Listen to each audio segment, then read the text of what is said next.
Assalamualaikum warahmatullahi wabarakatuh.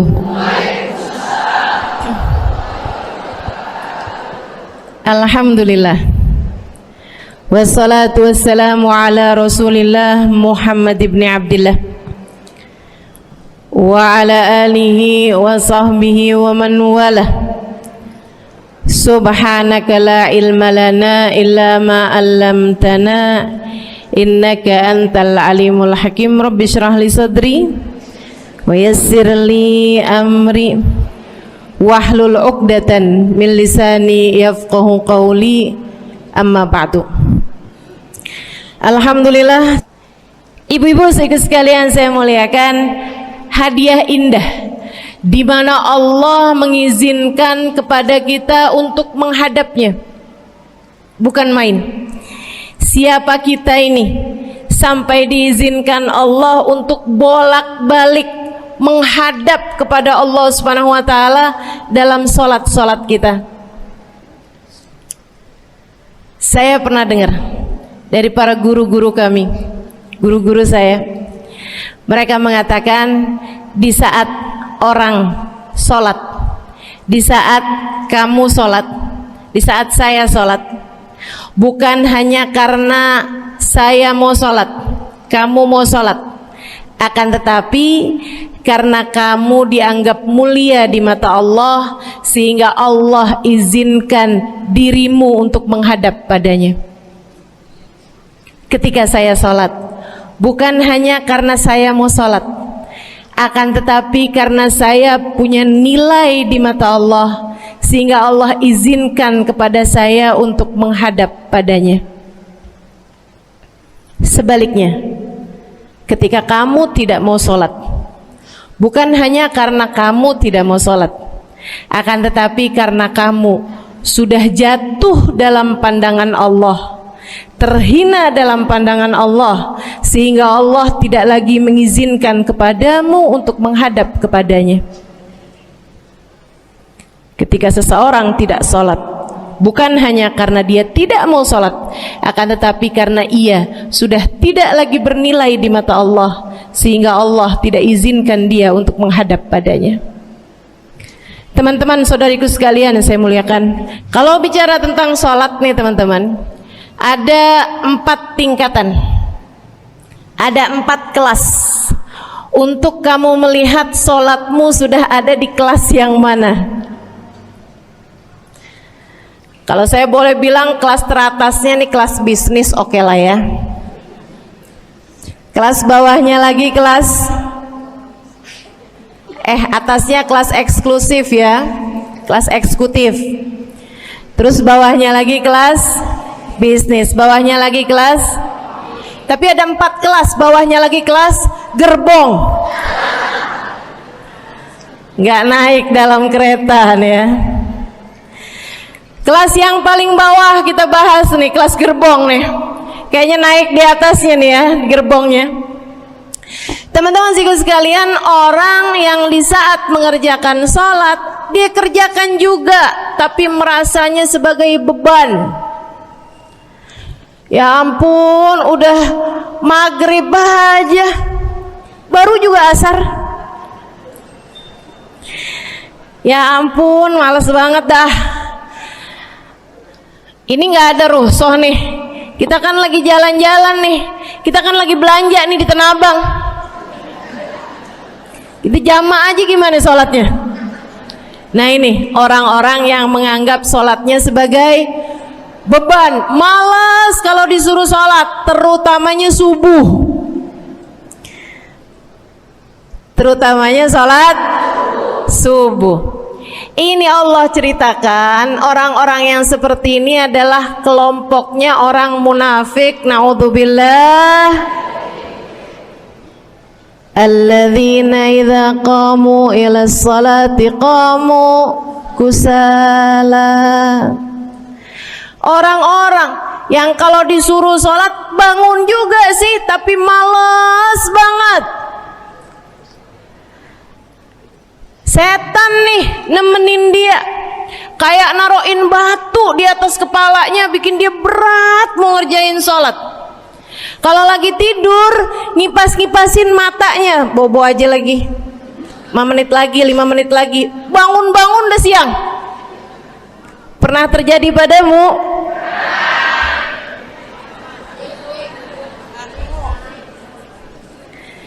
Jemur kunut. Bu, yang dijemur tuh jemuran aja, cucian aja. Jangan sampai jemur kunut. Kunutnya dijemur ya. Ketika ada seseorang yang disampaikan kepada Nabi Muhammad bahwasanya orang itu tidak bangun kecuali sesudah azan subuh, artinya enggak tahajud, artinya enggak bangun di sepertiga malam terakhir, bangunnya sesudah azan subuh. Nabi mengatakan padanya tentang orang itu. Nabi bilang pada para sahabatnya, inna syaitan bala fi udhunih. Itu adalah orang yang telinganya dikencingin sama setan. Pada pernah dikencingin setan? Kalau bangunnya habis adzan tuh dikencingin setan. Kalau bangunnya udah terbit matahari dikencingin siapa kira-kira? Insyaallah. Teman-teman saudariku sekalian yang saya muliakan, alladzina idza qamu ila salati qamu kusala, malas bener kalau diajakin salat, sampai sebagian salatnya dikerjakan keluar dari waktunya. Yang seperti ini masuk dalam firman Allah Subhanahu wa taala, a'udzubillahi minasyaitonir rajim, fawailul lil musallin alladzina an salatihim sahun. Fawailul lil musallin alladzina hum an salatihim sahun. Celaka orang-orang yang salat. Kenapa kok orang salat celaka ya Allah? Sebab mereka an salatihim sahun, melalaikan salat mereka. Apa maksudnya melalaikan? Imam Sayyidina Ibnu Abbas dalam salah satu tafsir beliau mengatakan alladzina yuakhiruna an waqtiha au yuqaddimuha ila ghairi waqtiha. Orang-orang yang mengakhirkan sholat sampai keluar dari waktunya atau memajukannya sebelum waktunya. Mau pergi ke Tanah Abang nih jam 11, ntar kita ribet nih urusan sholat duhur, dah sholatin sekarang aja. Ini orang-orang yang fawailul lil musallin. Bu, sesibuk apapun dirimu, jangan pernah ninggal sholat. Bu, lagi ngerjain perkara penting apapun kamu, jangan pernah mengakhirkan sholat. Jangan pernah mengeluarkan sholat dari waktunya. Kenapa gitu? Karena bu, sholat itu urusanmu sama Allah. Gak ada yang lebih penting daripada itu. Gak ada yang lebih penting daripada itu. Siapa yang mementingkan Allah, dia bakal dipentingin sama Allah. Siapa yang meremehkan salatnya, berarti dia telah meremehkan Allah. Siapa yang meremehkan Allah, dia akan diremehkan oleh Allah. Na'udzubillah min dzalik. Buat adik-adik jomblo, jangan pernah mau kawin sama orang yang gak sholat. Biarpun kamu udah nunggu cukup lama, kalau ada yang lamar kamu dan dia gak sholat, jangan mau bu. Dek, ibu-ibu juga, kalau ada yang janda di sini,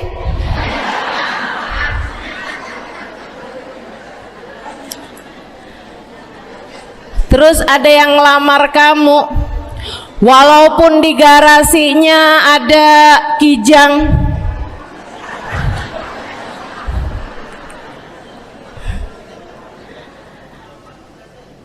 ada bebek, motor maksudnya ya, datang melamar kamu, jangan terima.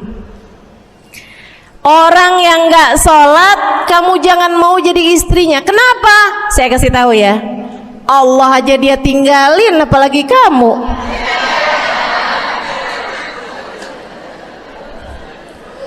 Allah aja dia tinggalin. Siapa yang tidak berguna baginya peringatan Allah, maka tidak akan berguna baginya peringatan dari siapapun. Tapi dia mencintai saya, Ustazah. Dia mencintai saya cinta mati katanya. Sekarang tar tungguin setahun 2 tahun, cintanya hilang, tinggal matinya. Tapi dia mencintai saya luar biasa, Ustazah. Dia tak sanggup hidup tanpa saya. Itu namanya cinta monyet. Tungguin 2 tahun, cintanya hilang, tinggal.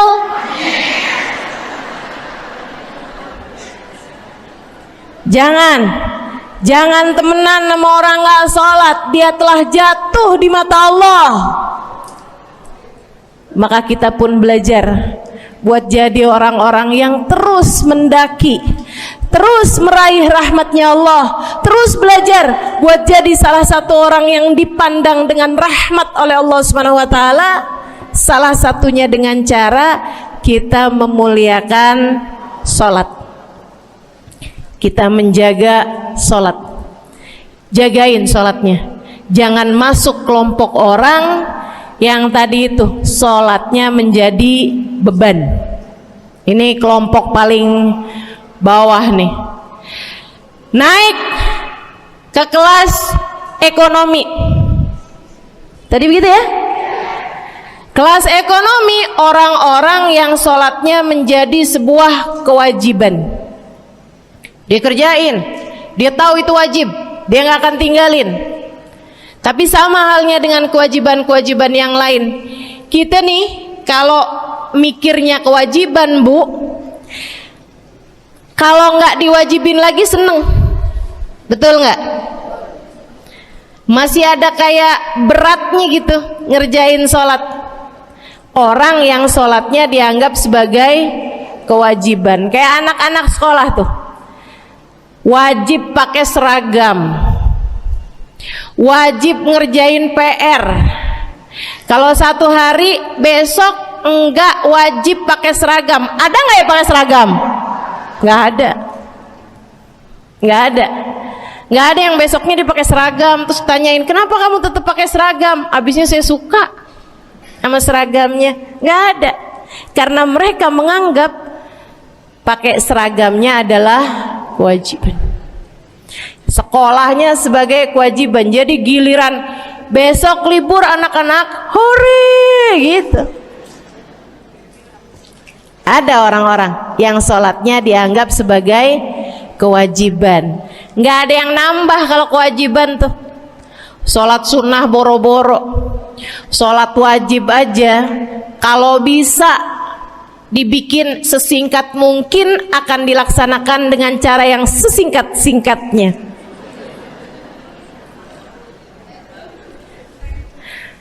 Habis ruku i'tidal sujud cepet bener ya. Malaikat raqib sama malaikat atid nih udah tahu aja kalau dia sholat. Habis ghairil maghdubi alaihim waladdallin, malaikat atid bilang sama malaikat raqib, kulhu, catat kulhu dah pasti.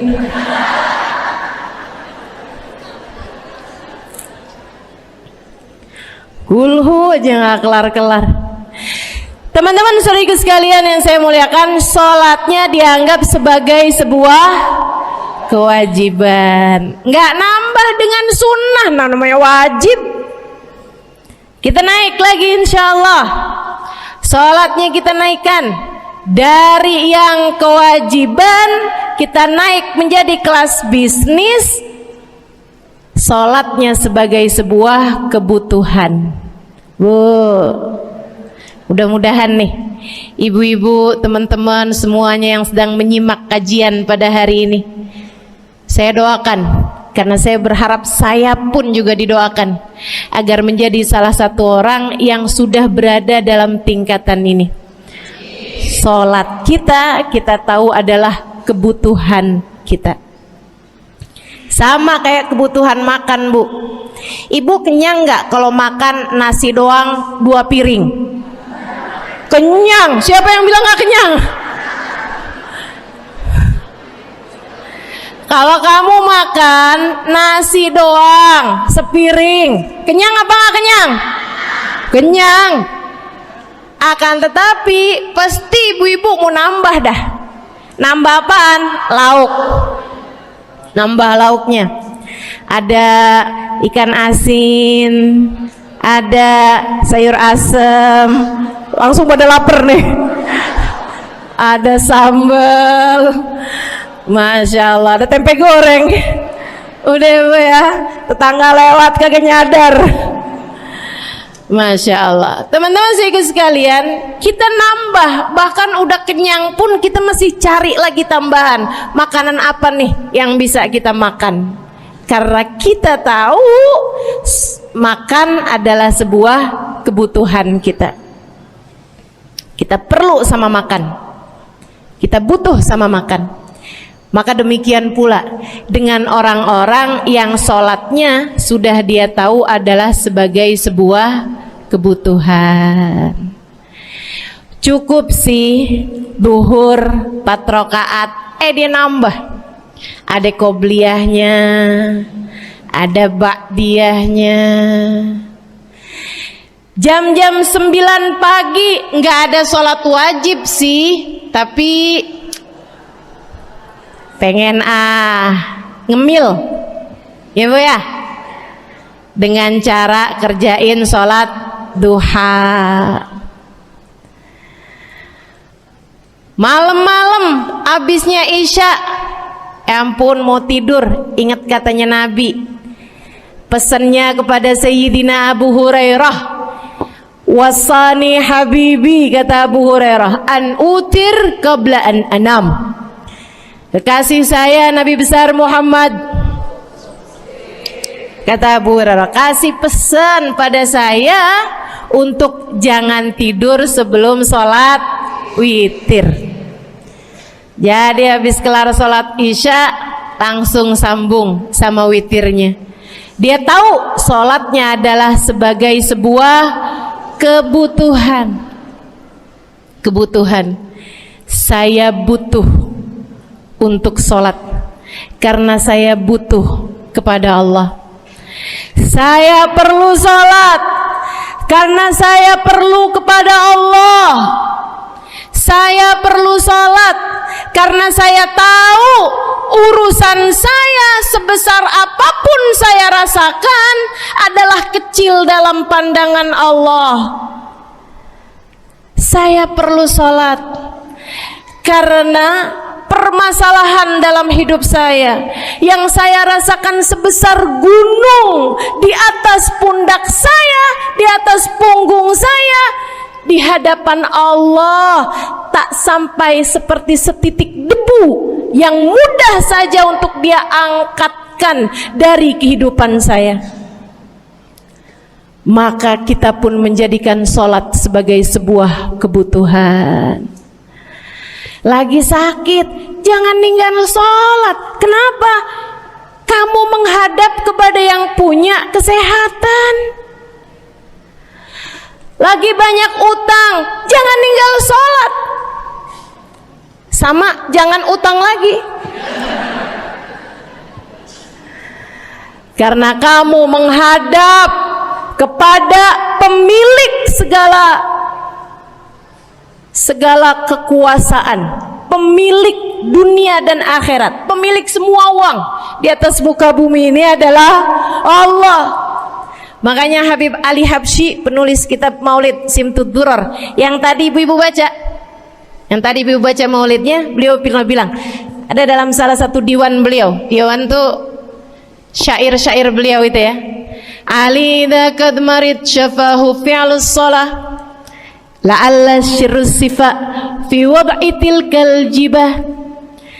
Kata beliau, Ali nih kalau lagi sakit, ini Habib Ali ya, beliau tuh padahal punya amal ibadah sangat banyak, tapi Habib Ali bilang, Ali idza qad marid syafahu fi'lus shalah. Ali nih kalau lagi sakit, sembuhnya sama sholat, sembuhnya sama sholat.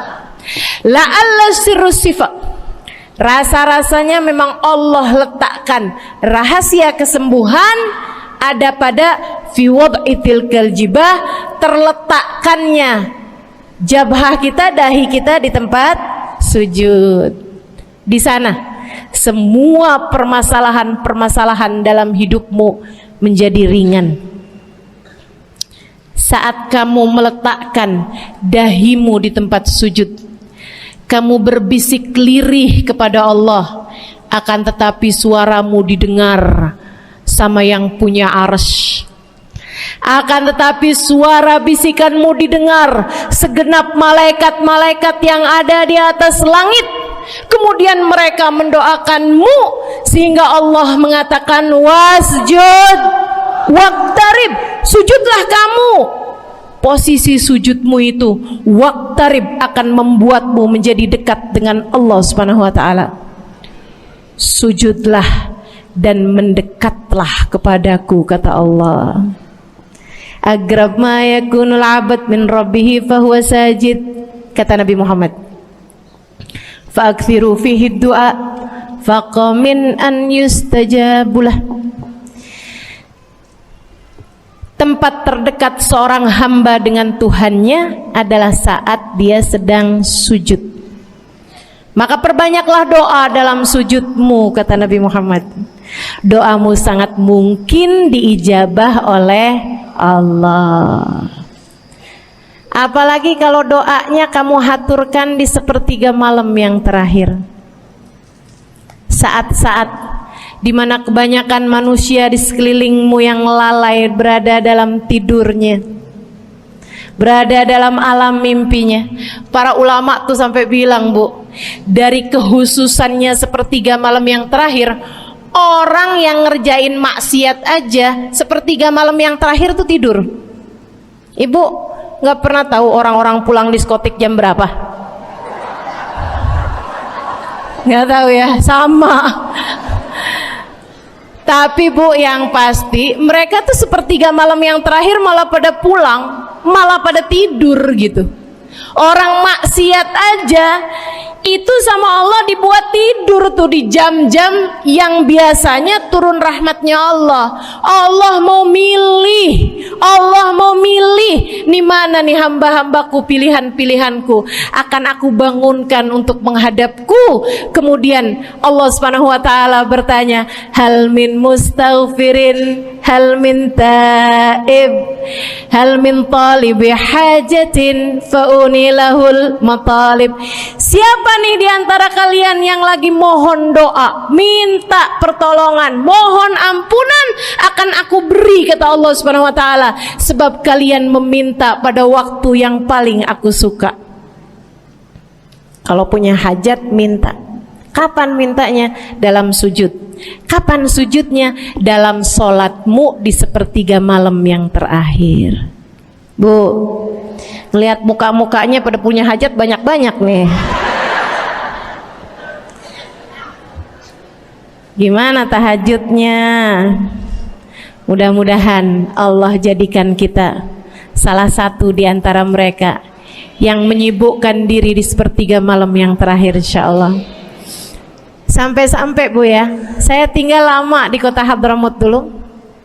Orang-orang di Hadramut, orang awamnya, itu kalau mereka punya anak kecil umur 1 tahun, 2 tahun, 3 tahun tuh, punya anak bayi, balita gitu, kalau mereka bangun di sepertiga malam yang terakhir, mereka akan membangunkan anak-anaknya walaupun buat main.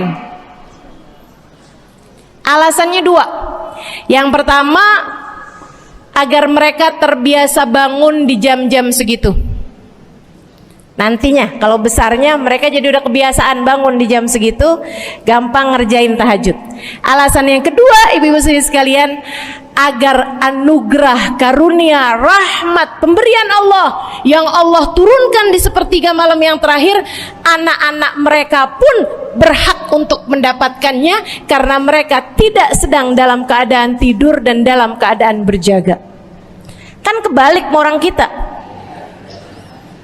Anak-anak kita, cucu-cucu kita kalau bangun jam segitu kita tidurin lagi, masih malam nak, masih malam. Mama masih ngantuk nak. Masya Allah. Ibu, saya punya ibunya guru saya. Saya punya guru salah satunya dan yang tercinta di hati saya, Sayyidil Habib Umar bin Hafid, guru saya. Beliau punya ibu namanya Hubabah Zahra, almarhumah, baru meninggal masa-masa deket pandemi ya Bu ya, baru aja beberapa tahun silam meninggalnya. Itu ibu-ibu sekalian punya anak kalau nggak salah 12, kalau nggak salah 12 anak beliau, laki-laki 5 kalau saya nggak salah ya, mohon maaf kalau saya salah. Kemudian yang perempuan 7, semuanya soleh-solehah. Semuanya Bu, jadi orang-orang yang luar biasa, yang terutamanya anak yang pertama yaitu Habib Ali Masyhur, jadi mufti pada zamannya di Kota Tarim. Sampai wafatnya beliau masih sebagai mufti. Mufti itu Bu, permasalahannya umat semuanya ada di meja beliau untuk beliau selesaikan. Anak yang laki-laki yang paling kecil, Al Habib Umar bin Hafid, menjadi kita tahu semuanya ya, orang soleh, ulama, waliullah. Ibu-ibu sekalian, kita mau tahu nih, anak-anak soleh-solehah semacam itu ibunya kayak gimana gitu. Karena Bu, mohon maaf, walaupun memang Nabi Nuh, nabinya udah soleh, anaknya nggak soleh, kan begitu ya, ada juga sih, tapi secara mayoritasnya Bu, buah jatuhnya tak jauh dari emaknya begitu, anaknya kurang lebih begitu.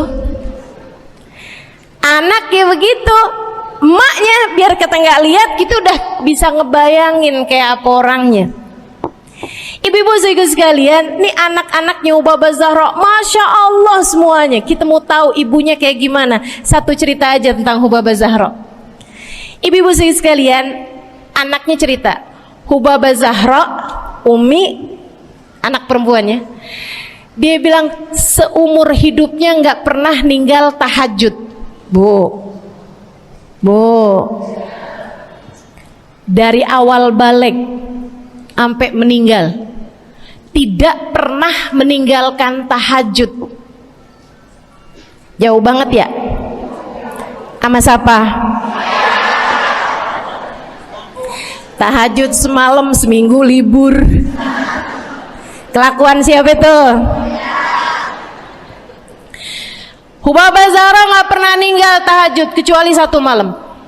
Satu malam itu beliau tuh lagi ada hajat besar, maksudnya lagi kayak ada acara pernikahan, kemudian beliau juga kelelahan, kecapean, baru tidurnya juga jam-jam 2, jam-jam mau jelang pagi Bu ya, kelewatan tahajud. Bangun pas azan subuh, ibu beliau bangun dengan gemeteran. Beliau bangun dengan menggigil padahal nggak musim dingin.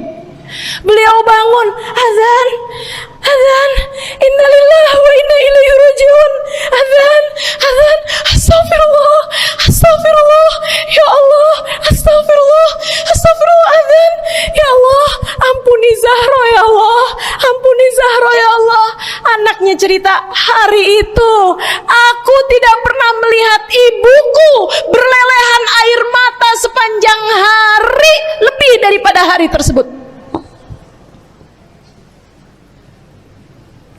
Hari itu kami melihat ada seorang perempuan berlelehan air mata beristighfar memohon ampun kepada Allah karena satu malam dalam hidupnya beliau meninggalkan tahajudnya, teman-teman. Masya Allah, Masya Allah. Tiap kali makan ingat gitu, ya ampun tadi malam gak tahajud, samihni ya Rab, samihni ya Rab, sampai gak enak makan. Insya Allah, insya Allah. Mudah-mudahan Allah jadikan keagungan sholat ada dalam hati kita. Sholat kita jadi kebutuhan, insya Allah. Naik tingkat eksekutif, teman-teman. Tadi saya ulangin lagi dah, karena ibu-ibu kan suka rada lupaan. Kelas yang paling bawah, kelas apa tadi? Gerbong. Menjadikan sholatnya sebagai beban. Kelas berikutnya menjadikan sholat sebagai kewajiban. Naik lagi menjadikan sholat sebagai kebutuhan. Tingkat terakhirnya ada hamba-hamba tercinta di sisi Allah yang menjadikan sholat mereka sebagai sebuah hiburan dalam hidupnya, hobi dalam hidupnya. Diawali, dicontohkan oleh baginda kita Nabi besar Muhammad yang mengatakan dalam hadis sahihnya, wa ju'ilat qurratu aini fis shalah, wa ju'ilat qurratu aini fis shalah. Dijadikan, kata Nabi Muhammad, Allah telah menjadikan, dijadikan li untukku qurrat aini, kesenanganku dalam kehidupan, kebahagiaanku ada pada, hobiku ada pada as-shalah, salat. Nabi itu orang yang kesenangan beliau, hobi beliau adalah salat. Kana idza faza'ahu amrun aladha ila shalah. Kata para sahabat meriwayatkan, Nabi kalau lagi dengar kabar-kabar yang gak enak segera menuju kepada salat. Nabi kalau udah ada kabar-kabar Rasul pasukan kita terkalahkan di medan peperangan, Nabi ngelihat Bilal. Kemudian Nabi Muhammad nanya, udah dekat waktu sholat Bilal? Sebentar lagi Rasul, arihni bihaya Bilal, arihni bihaya Bilal. Yuk Bilal, santaikan diri saya Bilal, tolong hibur diri saya Bilal. Segera azan dan kita akan sholat bersama-sama wahai Bilal. Kesenangan beliau, hobi beliau dalam sholat, dalam hidup adalah sholat. Teman-teman saya sekalian, bukan hanya Nabi Muhammad, tapi para sahabat-sahabat Nabi Muhammad, tapi para tabi'in, para tabi'it tabi'in. Saudaraku sekalian saya muliakan, Sayyidina Umar bin Khattab alaihi ridwanullah, kana idza ja'ahu hal, apabila beliau dalam keadaan hatinya lagi khusyuk, hatinya lagi nyambung banget sama Allah Subhanahu wa taala, kalau mau sholat sunnah manggil orang. Beliau sholat dalam masjid, ada orang mau sholat sunnah, ada orang lagi baca Quran, dipanggil sama beliau. Kamu saya bayar ya, kamu duduk sebelah sini saya nih, baca Qurannya deketan saya sini, kamu saya bayar. Buat apaan wahai Sayyidina Umar? Buat negur saya, ngingetin saya lagi sholat nih. Oh usah dibayar Tuan. Yaudah kalau gitu kamu duduknya sebelah sini ya. Tugas saya apa Tuan? Kalau kamu lihat saya sholat berdirinya kelamaan, ingetin saya buat ruku. Kalau kamu lihat ruku saya kelamaan gak bangun-bangun, ingetin saya buat bangun. Kalau kamu lihat sujud saya kelamaan, ingetin saya buat duduk. Karena saya sekarang ini kalau lagi berdiri baca Al-Quran lupa buat ruku. Dari nikmatnya bacaan Quran beliau. Baik Tuan, sholat, baca Fatihah, habis itu baca Quran, surat Al-Quran, dapat selesai satu, kok masih enak, baca lagi, masih enak lagi, baca lagi, yang sebelah beneran nih gak ruku-ruku. Beliau berdiri kemudian bilang, Tuan ruku, gak kedengeran. Beliau berdiri deketin telinganya, Tuan ruku, belum kedengeran juga, ruku, Allahu Akbar. Sayyidina Umar bin Khattab. Tabi'in, Sayyidina Ali Zainal Abidin. Pernah lagi sholat, rumahnya kebakaran, teman-teman. Sholat sunnah di waktu malam, rumahnya kebakaran. Orang-orang pada teriak-teriak, Tuhan, harik, nar, ya ibn binti Rasulillah, wahai anak dari cucunya Nabi Muhammad, Tuhan, ada api di sekitarmu, Tuhan, kebakaran, Tuhan, kebakaran. Allahu Akbar, Sami Allahu liman hamidah. Enggak lihat apa-apa. Habis selesai sholat baru lihat, kebakaran nih rupanya. Orang-orang pada bilang, kami sudah mengingatkanmu Tuhan. Apa jawab beliau? Al-hadni an-narul kubro. Di depan saya ada api yang jauh lebih besar, api neraka. Saya nggak lihat api sekecil ini. Masya Allah. Saudaraku sekalian yang saya muliakan, para ulama Allah Subhanahu wa taala. Terakhir saya mau ceritakan Sayyidil Habib Abu Bakar As-Sakran, penulis Wirid Sakran. Kalau teman-teman pernah tahu, beliau, saudaraku sekalian saya muliakan, dapat julukan As-Sakran, orang yang mabuk. Karena mabuk kepada Allah Subhanahu wa taala. Beliau pernah satu waktu kena penyakit di punggungnya. Beliau kemudian tanya sama dokter, kata dokter, wah ini nih penyakit mesti diangkat, mesti dioperasi. Ya udahlah, operasiin saya. Disuguhin satu gelas khamr di waktu yang telah ditetapkan untuk jadi waktu operasi. Apa ini? Khamr, minuman keras. Zaman itu belum ada obat bius. Dia bilang, ini buat apa? Khamr ini Tuhan, minuman keras ya, agar engkau nggak sadar. Jadi enak gitu kita ngoperasinya. Dia bilang, saya mau dengan kesehatan saya kepengen ngerjain taat kepada Allah. Saya nggak mau, saya dapetin kesehatan saya dengan cara mengerjakan yang diharamkan Allah, yaitu minuman keras. Saya nggak perlu ini. Waduh, kalau gitu nggak bisa dioperasi Tuhan. Kenapa soalnya? Ya nanti kan kesakitan, nanti susah operasinya gitu. Oh gampang, kalau kalian pengen bikin saya nggak sadar, nggak perlu minuman keras. Terus gimana? Operasikan kalau saya sedang sholat. Maka mulailah, dokter-dokter udah pada siap.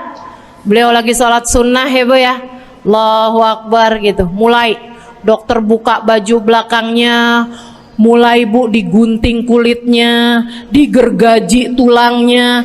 Beliau Bu mukanya meringis saja enggak. Beliau ruku, dokternya ikutan nungging. Beliau sujud, dokternya ikutan menunduk juga. Beliau sholat nikmat banget. Sampai beliau selesai dari sholat, beliau nanya sama dokter-dokternya, kenapa nggak nurut tadi tuh waktu saya sholat mestinya operasi? Kata dokter, udah selesai Bib dari tadi. Masya Allah, radhiyallahu ta'ala anhum wardahum. Ini bukan kelas-kelas kita, saya cuma ceritain aja sama ibu-ibu. Bukan berarti ibu-ibu nanti pas waktu sakit bilang sama dokter-dokter nggak usah dibius. Beda hati Bu, beda hati Ibu ya, beda iman, beda semuanya kita sama mereka. Yang pasti, makanya saya kan yang ini nggak doa nih. Pas yang kebutuhan tuh baru saya doa. Kenapa? Karena kayaknya tingkatan kita dah Bu ya, mentok dah di sampai kebutuhan itu dah. Insya Allah, mudah-mudahan Allah jadikan kita orang yang menjaga salat insya Allah. Rabbi jalni muqimas salah wa min dzurriyyati amin. Rabbi jalni muqimas salah wa min dzurriyyati amin. Rabbi jalna muqimis salah wa min dzurriyyatina rabbana wa taqabbal du'a. Ala hadhihi niyyah bikun niyyah salihah ila hadratin nabi al-fatihah. Syaitan rajim. Bismillahirrahmanirrahim. Alhamdulillahirabbil alamin. Ar-Rahmanir-Rahim. Maliki yaumiddin. Iyyaka na'budu wa iyyaka nasta'in. Ihdinas siratal mustaqim. Siratal ladzina an'amta 'alaihim ghairil maghdubi 'alaihim waladdallin. Amin. Taqabbalallahu minna wa minkum. Taqabbal ya karim. Sama-sama kita hormati, kita sayangi segenap keluarga besar dari Majelis Ta'lim Raudhatul Aliyah di bawah pimpinan Ibu Ayu Komaladewi Kita doakan semoga beliau beserta segenap keluarganya senantiasa dalam limpahan rahmat ridha Allah Subhanahu wa taala. Juga kita doakan Ustazah Nabilah Al-Haddad sebagai pengasuh di majelis ta'lim ini, sebagai pimpinan di majelis ta'lim ini, Bu Ayu dan Ustazah Nabilah sekeluarga semuanya insyaallah senantiasa dalam pandangan kasih sayang Allah SWT. Panjangkan umurnya, disehatkan badannya, dimudahkan urusannya, kabulkan hajatnya, semakin dicinta Allah SWT dan Rasulnya. Para ustadzah, para hubabah, para syarifah, para pimpinan pondok pesantren, para pimpinan majelis ta'lim, yang mudah-mudahan semuanya dalam limpahan rahmat ridha Allah SWT, serta tentu saja semua yang hadir di majelis ini, baik ibu-ibu, kakak-kakak, adik-adik, anak-anak, yang mudah-mudahan semuanya dirahmati Allah, disayang Allah, dibahagiakan Allah, diistiqomahkan jalannya menuju ridha Allah Subhanahu wa taala, insyaallah diistiqomahkan jalannya menuju surga Allah Subhanahu wa taala. Amin ya rabbal alamin. Qul amantu billah thumma istaqim, kata Nabi Muhammad sallallahu alaihi wasallam kepada seorang pemuda yang meminta nasihat, ya Rasulullah ausini, wahai Rasul tolong nasihati aku. Kita kalau ketemu orang mulia jangan minta duit, Bu. Kita kalau datang ketemu sama orang-orang yang kita tahu doanya mustajab, sangat soleh, hidupnya baik, apalagi jika dia adalah kekasih-kekasih Allah Subhanahu wa taala. Kamu kalau berjumpa dengan ulama, jangan minta sesuatu yang duniawi. Tirulah para sahabat ketika berjumpa dengan Nabi Muhammad. Biasanya mereka meminta satu dari dua hal. Yang pertama, mereka minta doa. Ida'ili ya Rasulullah, doakan aku wahai Rasul. Ibu juga gitu.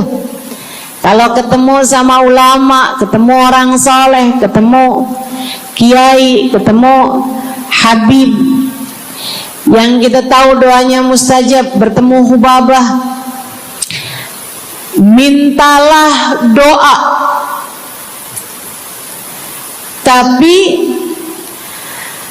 jangan hanya sekedar urusan doa duniawi, Bu. Doa duniawi itu yang gimana, Ustazah? Doa yang kalau diijabah nggak akan manfaat begitu kamu masuk dalam alam kubur. Itu namanya doa duniawi. Ustazah, doakan saya biar saya cepat kebeli rumah. Bu, kalau mati rumahnya dibawa gak? Ustazah, doakan saya kepengen beli HP baru. Dibawa gak HP-nya? Enggak. Itu namanya doa duniawi. Ustazah, Doakan biar suami saya tambah cinta.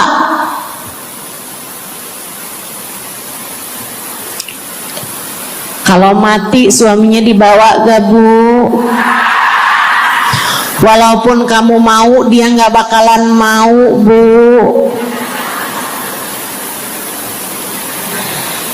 Sesuatu yang sifatnya duniawi. Ustazah, doakan biar anak saya soleh.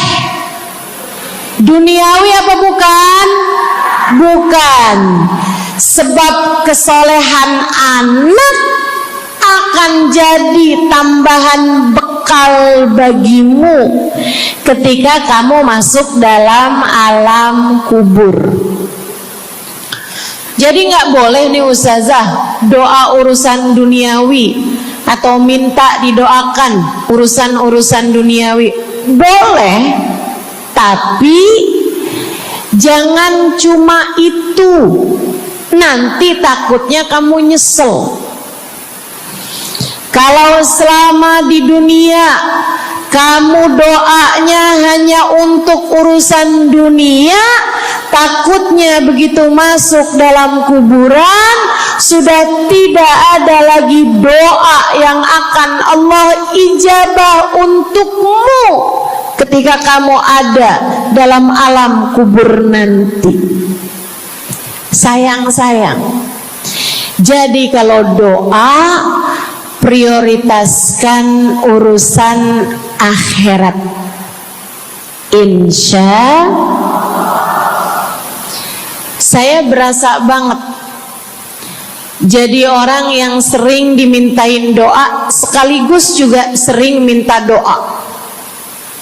Saya kalau ketemu orang saleh, ketemu habaib, ketemu hubabah, saya akan minta doa, nggak pernah minta duit saya.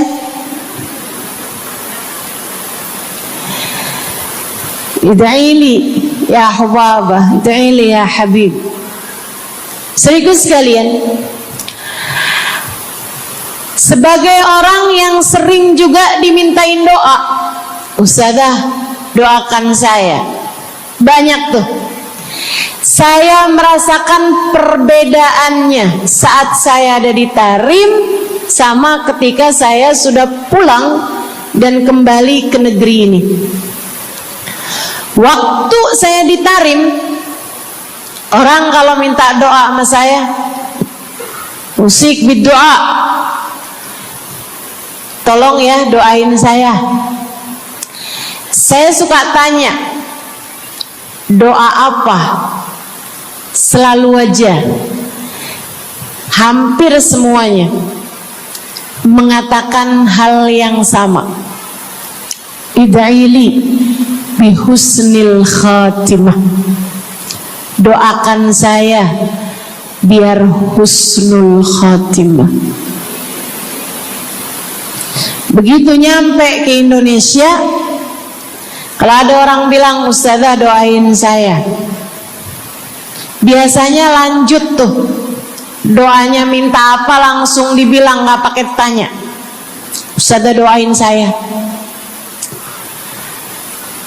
biar utang cepat lunas. Ustazah doain saya biar cepat dapat jodoh.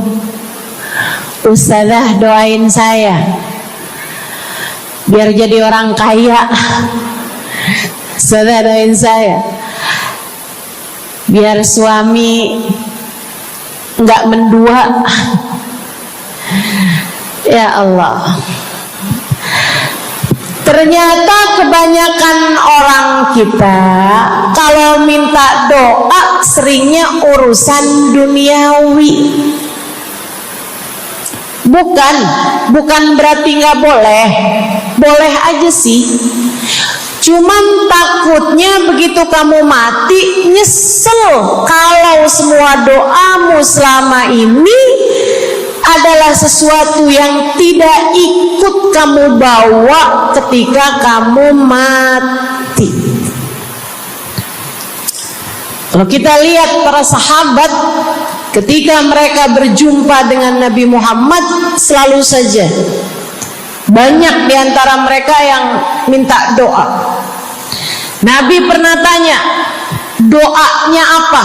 Macam-macam jawaban para sahabat. Ada yang begini, Harithah menjawab, ida'ili an yarzuqani Allah asyhada fi sabili. Rasul, doakan saya biar saya dikaruniai mati syahid di jalan Allah. Ada lagi yang lain doanya, ya Rasulullah, id'ili an yarzuqani Allah murafaqatan bika ya Rasulullah. Doakan biar saya nanti di masa sesudah kematian saya, di masa akhirat nanti, bisa mendampingimu wahai Rasulullah, bisa berjumpa denganmu wahai Rasul, bisa ada dalam rombonganmu wahai Rasulullah. Doa-doa yang sangat ukhrawi, doa-doa yang sangat akhirat, karena mereka sudah faham tujuan hidup sesungguhnya adalah mencari ridha Allah Subhanahu wa ta'ala. Tujuan hidup sesungguhnya adalah bergerak menuju surga Allah Subhanahu wa ta'ala. Tujuan hidup sesungguhnya adalah berpulang kepada Allah dalam keadaan Allah ridha kepada kita. Sahabat tuh minta didoakan, sama yang kedua minta nasihat. Kita juga nyontoh, kalau ketemu orang soleh, kalau ketemu ulama, kalau ketemu habaib, ketemu kiai, ketemu bunyai, ketemu khubabah, ketemu ustadzah, ketemu ustadz, minta nasihat. Selain daripada minta doa, mintalah nasihat. Hal ini dicontohkan oleh para sahabat kepada Nabi Muhammad. Datang seorang pemuda berjumpa Nabi Muhammad sallallahu alaihi wasallam. Kemudian bertanya, ya Rasulullah, ausini, wahai Rasulullah, berikanlah nasihat kepadaku ini. Nabi Muhammad tersenyum, senang, bangga, karena mengerti bahwa umatnya faham apa yang harus diminta dari nabinya. Nabi berkata kepadanya, "Qul amantu billah tsumma istaqim." Kata Nabi Muhammad, ucapkanlah, aku beriman kepada Allah, kemudian istiqomahlah kamu di jalan Allah. Nasihat Nabi Muhammad buat pemuda tersebut, nasihat Nabi Muhammad buat pemuda-pemuda umatnya sepanjang zaman. Nasihat Nabi Muhammad buat umatnya, baik yang muda maupun yang tua, baik laki-laki maupun perempuan, baik yang pintar maupun yang kurang pintar, semua umatnya dinasehati sama Nabi Muhammad. Karenanya akan saya sampaikan hal ini kepadamu hari ini. Quli, ucapkanlah, amantu billah, aku beriman kepada Allah. Tsumastaqimi, kemudian istiqomahlah kamu, wahai saudariku, di jalan Allah. Katakanlah, aku beriman kepada Allah, kemudian istiqomahlah.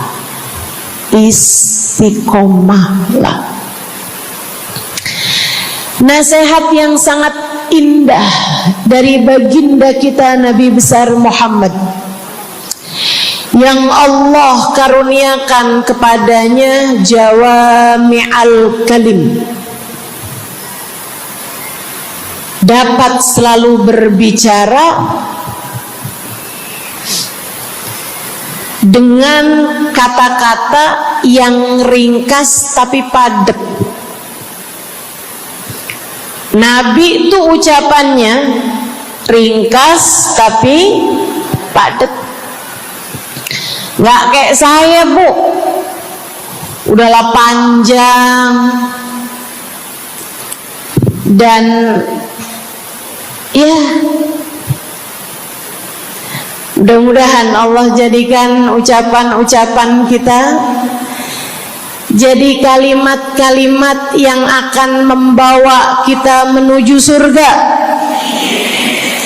jadi ucapan-ucapan yang akan bawa kita menuju ridha Allah SWT. Ibu-ibu, kita sama-sama belajar biar kalau ngomong itu enggak panjang-panjang, akan tetapi bermutu, berkualitas.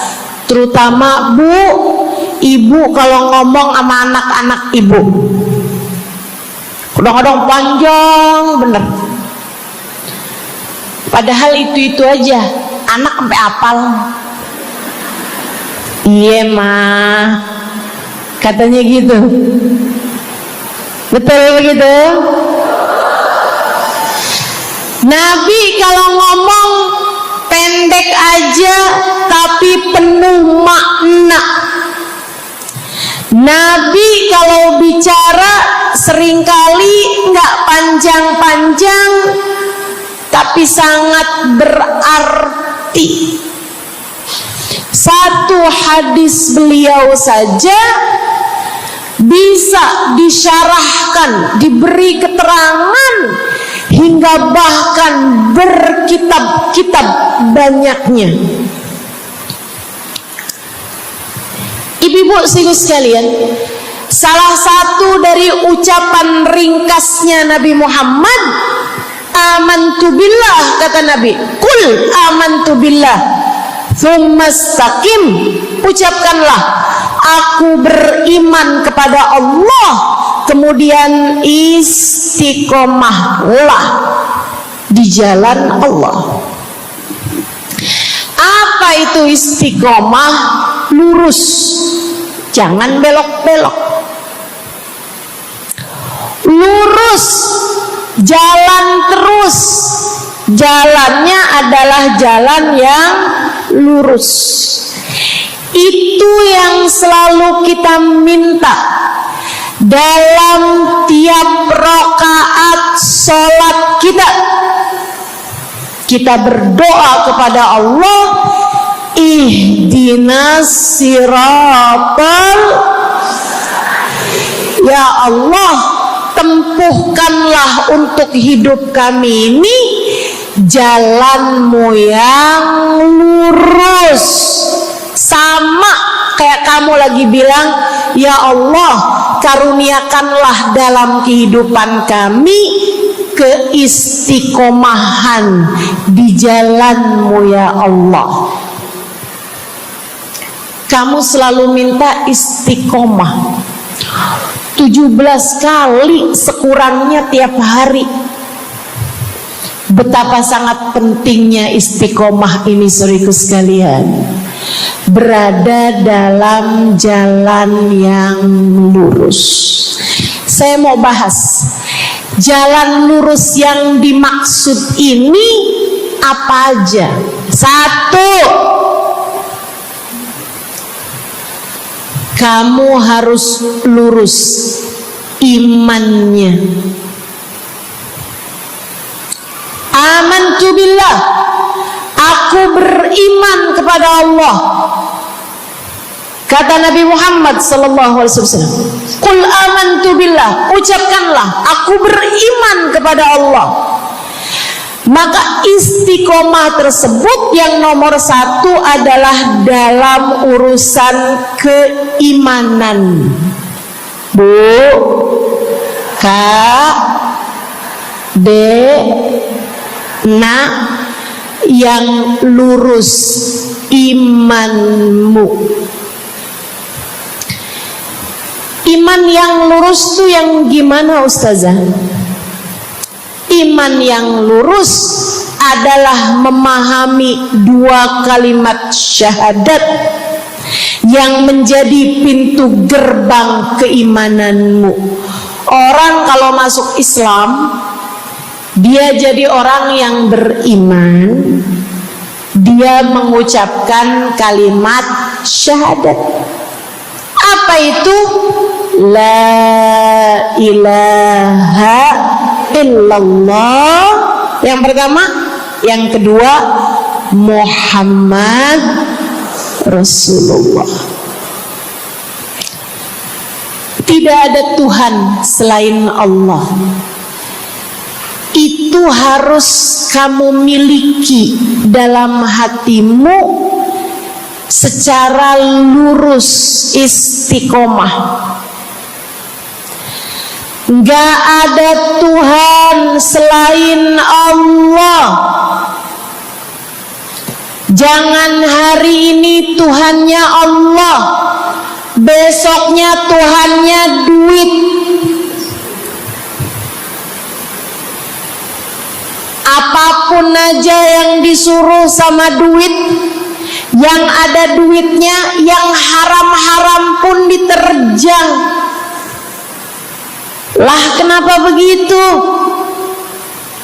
Saudaraku sekalian, qul amantu billah, ucapkan, aku beriman kepada Allah, aku faham arti la ilaha illallah.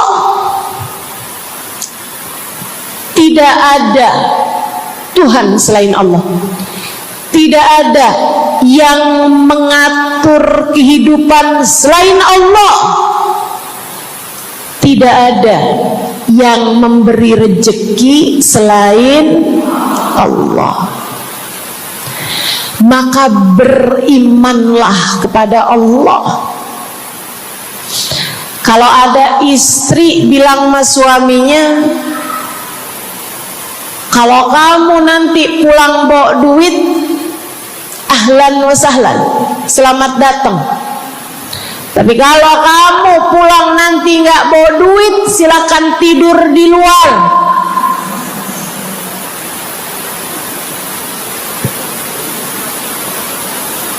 Kamu sepertinya kurang beriman.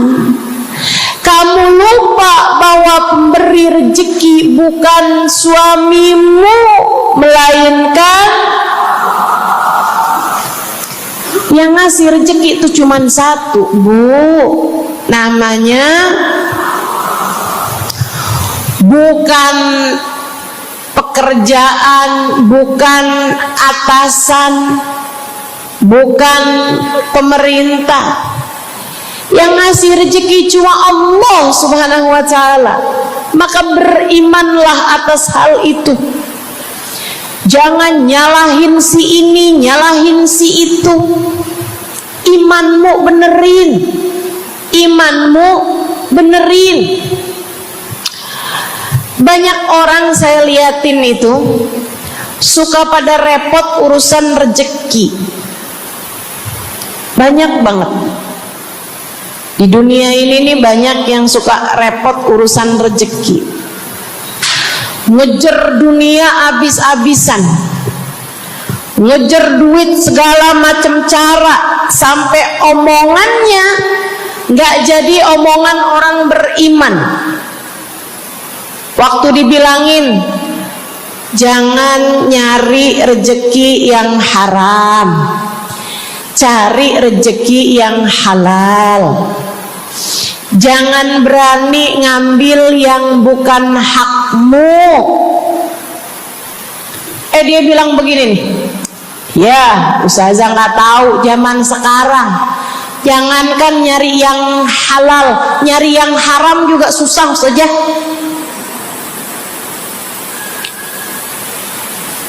Itu omongan orang nggak beriman. Kamu mesti ngerti dulu, kalau yang kamu minta adalah urusan rezeki, dengerin. Kalau yang kamu minta urusan rezeki, kamu harus datang kepada alamatnya. Yang sering kali membuat kamu setengah mati urusan rezekimu, sampai mau-maunya menghinakan diri, minta-minta sama orang, berharap dari orang. Seorang ibu berharap dari anaknya, seorang istri berharap dari suaminya. Saudariku sekalian, yang seringkali membuat kamu tersiksa urusan rezeki adalah karena kamu salah alamat. Kamu salah alamat.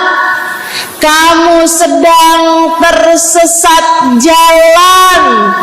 Kamu sedang salah arah. Makanya jadinya kemana-mana kamu nggak nemu. Orang alamatnya aja salah. Ini kalau kamu mau ke Kubah Mas, tapi kamu perginya ke Taman Mini, nyampe apa nggak nyampe?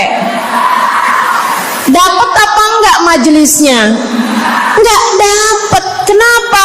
Salah alamat. Yang dicari Kubah Mas, kamu perginya ke Keong Mas. Enggak nyampe, enggak dapat. Saya kasih tahu padamu, alamat rezekimu ada pada Allah. Alamat rezekimu ada pada Allah. Alamat rezekimu ada pada Allah. Maka berimanlah kepadanya. Fahamilah arti la ilaha illallah. Tidak ada Tuhan kecuali Allah. Gak ada yang ngasih rezeki selain kamu. Lagi sakit, kamu mau nyari obat, saya kasih tahu alamat obatmu. Alamat yang bisa menyembuhkanmu hanya satu, namanya urusan rezeki. Allah sudah bilang, huwar razzaq dzul quwwatil matin. Allah lah satu sang pemberi rezeki. Allah lah satu sang pemilik kekuatan sejati. Jadi kamu kalau mau nyari rezeki, datanglah ke alamatnya, datanglah kepada Allah.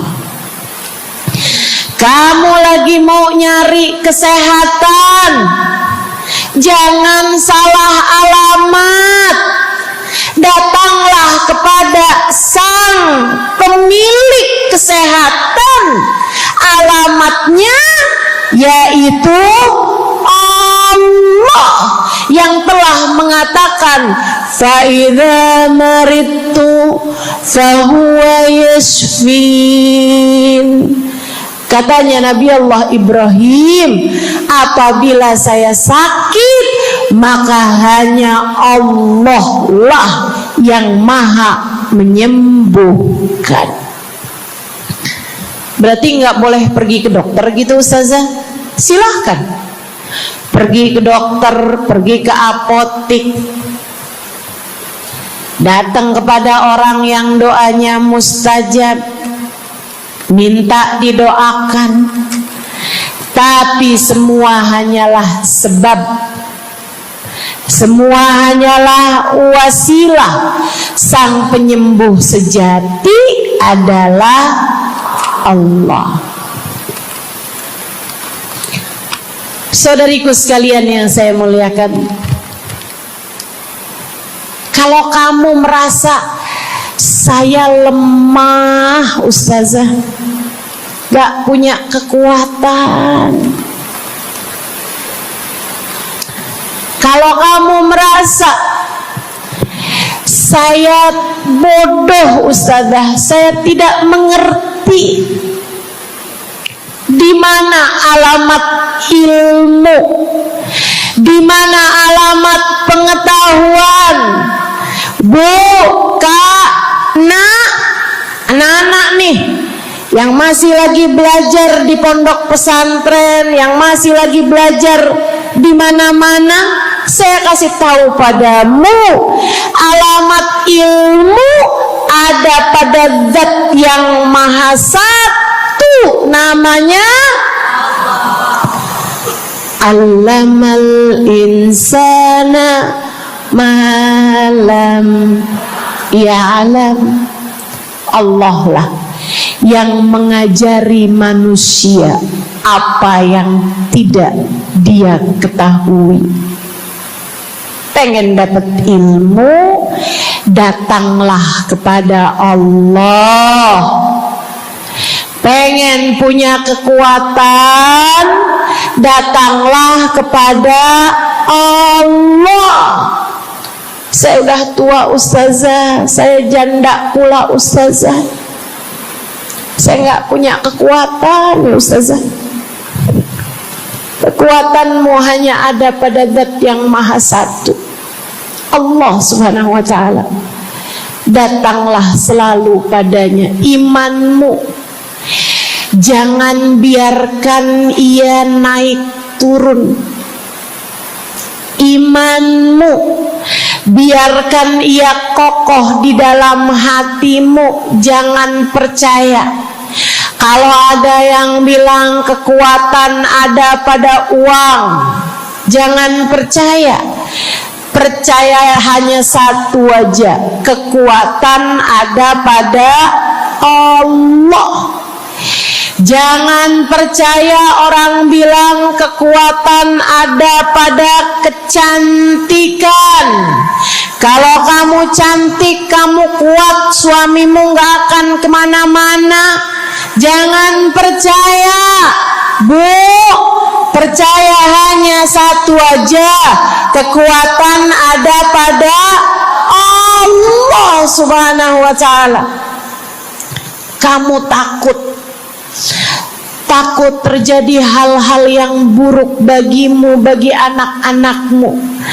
Kamu kepengen ada yang jaga. Ibu nggak usah pusing-pusing mau nyari bodyguard, nggak usah pusing-pusing mau sewa security, pengamanan, sebab sang pemberi keamanan hanya satu, namanya wallahu ya'simuka minan nas. Hanya Allah satu yang dapat menjagamu dari kejahatan manusia. Qul a'udzu birabbin nas. Katakanlah, aku berlindung kepada sang penjaga manusia, sang pemelihara manusia, sang pengasuh manusia. Allah Subhanahu wa ta'ala. Berimanlah padanya, istiqomahlah. Bu, gak ada yang bisa bikin orang meninggal selain Allah. Gak ada. Tapi dia ditabrak orang, Ustazah. Kalau gak ditabrak dia gak bakalan mati. Kamu kebalik. Justru karena dia harus mati, Allah jadikan dia ditabrak. Jelas? Ini imannya mesti yang benar nih. Jangan kamu kira ini ada dokter malpraktek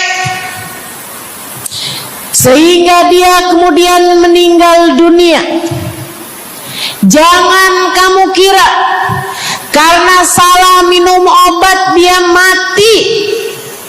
Bukan, ibu-ibu sekalian, justru karena dia harus mati, karenanya kemudian ketemu sama dokter yang malpraktek lah, ketemu sama obat yang salah lah. Itu hanya sebab kematiannya itu sendiri. Allah udah bilang, idza jaa ajaluhum la yastakhiruna sa'atan wa la yastaqdimun. Apabila datang ajal seseorang, gak ada siapapun yang bisa memajukan barang semenit pun, gak ada yang bisa memundurkan meski sesaat sekalipun. Gak ada. Emang udah kepastiannya. Waktunya mati ya mati, Bu. Gak ada yang bisa menghidupkan, sekaligus tidak ada yang bisa mematikan selain Allah. Itu artinya istiqomah dalam iman. Tapi tunggu dulu, sebelum saya lanjutkan istiqomah yang lain. Selain beriman kepada Allah, kamu juga harus beriman kepada Nabi Muhammad. Kamu harus beriman kepada Nabi Muhammad. Beriman bahwa beliau adalah, a'udzubillahi minasyaitonirrajim, qul innama ana basyarum mithlukum yuha ilayya. Dua-duanya harus seimbang. Innama ana basyarum mithlukum, tapi juga yuha ilayya. Katakanlah wahai Nabi Muhammad, aku adalah seorang manusia seperti kalian. Saya punya badan, saya punya perasaan. Kalau nggak makan saya lapar. Kalau habis makan nggak minum saya haus. Kalau beberapa hari saya nggak tidur, saya ngantuk. Qul innama ana basyarun. Sampaikan kepada manusia, aku adalah seorang manusia seperti kalian juga. Ama anak cinta, lama nggak ketemu sama istri, kangen. Katakan wahai Nabi Muhammad, ana basyarum mithlukum, saya manusia seperti kalian juga. Kalau ada yang disayang kemudian meninggal, sedih, karena Nabi adalah seorang manusia. Tapi tunggu dulu, Beliau tidak hanya sekedar manusia, itu adalah satu sisi kehidupan Nabi Muhammad.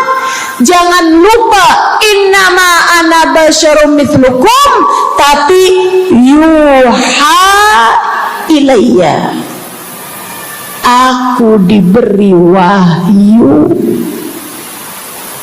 aku hamba wahyu, aku berbincang-bincang dengan Allah, kalian tidak. Aku berbicara langsung dengan Allah, kata Nabi Muhammad, kalian tidak. Aku dituruni malaikat Jibril, kalian tidak. Aku diberi wahyu Al-Quran 30 juz, kalian tidak barang seayat pun.